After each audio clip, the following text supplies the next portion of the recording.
And the cross between Anna Heartfilia and Layla is finally revealed in the flashback between how time travel works in the Fairy Tail universe. Because, trust me, it's fucking weird and it makes no sense, but then again, I feel another timeline is kind of starting. Let's just explain what the fuck is going on. Oh, and a casual thing of the E.N.D. pretty much awakening again, so he's going to be facing off against Zeref. So one of the interesting things at the start of the chapter is immediately we was able to see these stars flying away. He was like, "Oh, what the hell's happening?" You know. And turns out that they were the children. That was Natsu, Gargiel, Wendy, Sting, Rogue. This was all the children just flying off. I was like, oh, okay. They're just flying around, shooting stars flying around. And when we get to see that Layla, during this entire time, when she was in Crocus, she actually made the door itself to Eclipse, and it's we are able to open it after this generation. And you get to see Anna Heartfilia saying, oh, someone's coming through the gate, what's going on? And it's just what the fuck is even going on? You can see that, Layla's pretty much exhausted and it's taking out pretty much her entire energy. And this is a weird thing for the most part, where it's it connects different times, from what we can understand of what exactly, was going on with, with Layla and also as well with Anna.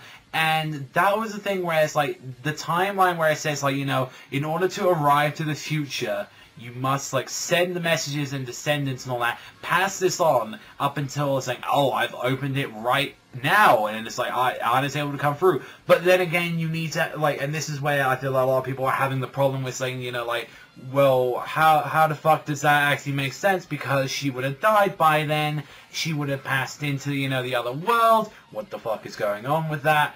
How does that exactly make sense? And if anything, what I'm guessing is that it opens, honestly, this is the fucking thing. I love that, every time that people just go, oh, this is how time travel works, this is how time travel, for the most part, in any other series, it's a thing that has never been fucking done before, and there are clever ways of telling it, you got your Steins Gates that have, very interesting theories around time travel. The fact of the matter is, I'm not going to debate whether or not time travel is, well, this version or they were fucking stupid or not, because at the end of the day, it's fucking time travel. If I have fucking, some motherfuckers getting cast to do time travel, we got some Back to the Future shit like that. The door connects one reality to another. My guess on the whole thing is that it's an alternate timeline, how it's where we've seen this before, where we've had a future Lucy, and there's a timeline where this didn't fucking work, she's died, and that's the end of that fucking world, and that this Layla and Anna are from a different time. That's how I'm personally going off by the mat, with the whole thing, because that's the only way to make sense of it, since we have seen that there are alternate and future versions of people, and obviously since you can change the future and the past, as we have seen from the series, it is able to change. So pretty much I feel that's what I wanted to go on with the time travel thing. It's a I can understand why people are annoyed and pissed off with that, because trust me, it's when you think about it, it's not that great. And the fact of the matter is as well, where it's yeah, I did it, when you hear Layla's reason for it, it's saying I wanted to choose, Lucy for this and all that. The reason why I wanted to open it right now is because of my daughter, and I don't want her to carry over the responsibilities. I want her to be free from the cycle, and that's why, the duty of the Heartfilia is, it decided to end it right now. And the fact that, Anna was there, which I'm kind of, weirded out by, is this the reason why Layla died? If anything, because when she was saying, yeah, you fulfilled your duty and your family are free to live together, because what happened after this was a couple of days afterwards she passed away. So I'm thinking from what we can actually tell by the fact of why she was she was barely breathing, she was sweating, I think it was kind of the guess that we kind of had surmised, is that it took so much energy out of there. Yeah, Anna's a fucking generation, she's a fucking genius of an ancestor, but Layla as well already had a weak body to begin with. That was too much for her. And maybe she actually saw, the fact that, I'm not gonna let Lucy do it, because what happens to this, she does this to her. So she did the call for that, what I'm surmising from what's happening. And yeah, that's a confirmation on Layla as well. And I was wow, gee, so that's why Layla isn't around anymore. A lot of us thinking, was it Layla coming back? Was it, Anna? And I kind of, was surprised, she did that for Lisa. At least I hope, if, when Anna meets her, I hope she tells a little bit about her mother or something on that lines. I feel especially, the Heartfilias need to kind of know about this. And then, especially where this could set up a little bit more about the whole opening and closing thing I mentioned with last week's chapter, where it's like, it takes maybe a lot more to like even just open or close the gate from what we surmised, and definitely I feel like Anna is definitely going to do that, and this is going to be the time where we see her disappear after all this time. And like, even when they're like, look, we've got this power right now, the time lapse, after everything we found out, and the way how she's explaining it, really like, say, this thing is tiny, this thing is about the size of the fucking fruit right now, and we can use this to get rid of the Acnologia, and this is our final hope. And it's just like, we're gonna, and making it sound so easy, we'll bait him into it, and then boom, it will work. And even fucking, because she's Urza is like, that sounds a bit too easy, don't you think? And all that, you really think it's gonna work? And it's just like, well, do you want to fight the dragon? Like, that's pretty much Anna's explanation. Do you want to fight the magic dragon? Do you want he is there, snapping his fucking claws, getting there closer and closer and closer. Do you want to fucking deal with it? No. Then take the fucking magic portal bullshit and send him into the timeless abyss. Yeah, alright, go team, break, there you go. Like, there's no other way. And what the fuck was Happy thinking? Like, I'm kind of glad that they finally addressed this thing, because, like, I remember mentioning this in, like, one of the chapters before, where I was like, why the fuck are both Gray and Lucy sitting, like, on the sidelines, not doing anything? And the fact is, now that they're talking about it, it's like, I want to do something, and I'm like, please do. And why on earth would Happy, like, even do this? It's like, I have an idea. Let's open the book. Let's open Natsu's E.N.D. book. See if this does anything. No, I feel with that, it's like, if you don't know what the fuck it does, don't touch it. I don't even think Natsu knows what the fuck that does.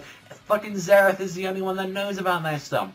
Although they're thinking, that, to save Natsu and all that, he'll need the strength of his friends. And it's like, so you're gonna use him to, like, turn into, like, E.N.D.? Like, what are you planning to do with him? That's a delicate fucking thing. That's his being right there from there. Like, you've got to be able to do that. So I'm very curious, like, what's gonna be happening with that, because we see Natsu transforming as the Zereth, like, fight continues with him. And it's just like, what Zereth's plan after all this time is the fact that he's going to be using the Eclipse, although combining with the time lapse itself, which he somehow knows about, which that's a whole fucking thing to get into as well. It's like, how the fuck do you really know about the time lapse itself?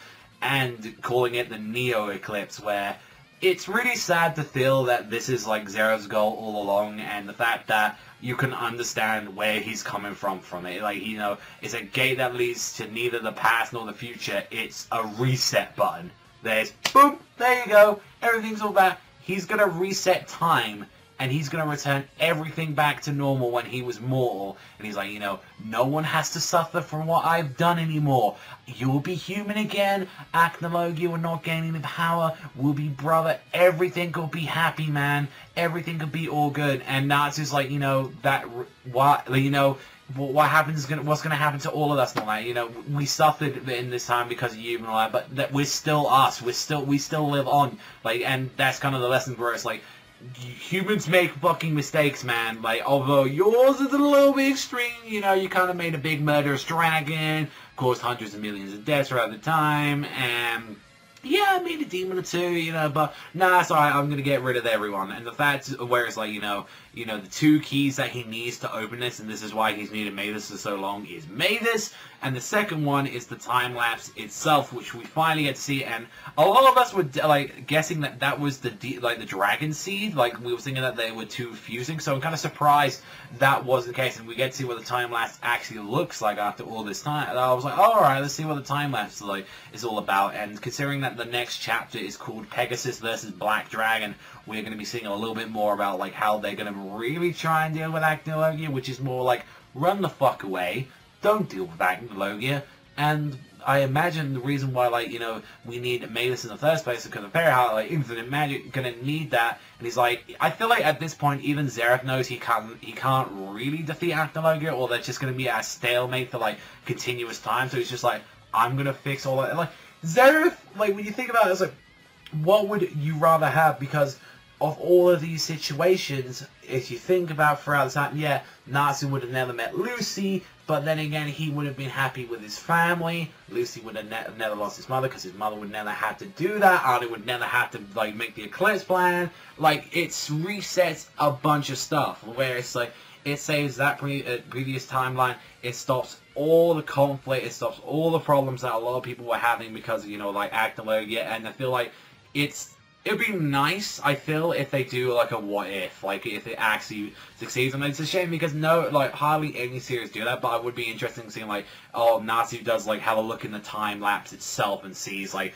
this is what the future could be. Like, I kind of like that when series do that, when it's, like, you had this what if, saying, like, if you took this option, this is what you get. And I kind of like that when you get from, like, like, alternate endings, or, like, this is what happens, you went down this path. That's why I have, like, I really do enjoy, like, certain visual novels that do that, and it's, like, it's a shame that other mangas or something, like, don't do that, because it's interesting. But then again, we are talking about time here. Time as, like, you know, it's, as the great Doctor once said and all that, is a ball of timey-wimey stuff and all that. If anyone's seen fucking Doctor Who, like, time is such a very big problematic thing, and if you guys ever want me to talk about that and fucking space or any of that kind of shit in general, then I'd highly recommend you see some of those Margie videos I've done, because Margie handles time, destiny, all this kind of stuff a lot better. But definitely in all that, I'd say in all that, like, when you're talking about time itself and all that, although I kind of wish they went more into detail in this chapter, it's such a fucking difficult thing because it's up in the air. No one's done time travel unless I literally hear a minute after I upload this video that someone says, I've cracked the code on time travel. That's when I'll shut the fuck up and say, okay, this is how you actually do time travel and this is how it makes it. So yeah, pretty much how that's going to end. But overall and all that, that's pretty much the end of the chapter. Curious to see what you guys think in the comment section down below. What do you think about Natsu as well, turning into E.N.D. And we've only got to wait a little while longer and all that for the Dragon Cry I just heard recently that's coming out over to my cinema. So I'm excited to watch that. And as soon as it's out here, I'll definitely give you a review of that. It's all for me. Thank you always for watching. And I'll see you guys, though, next time.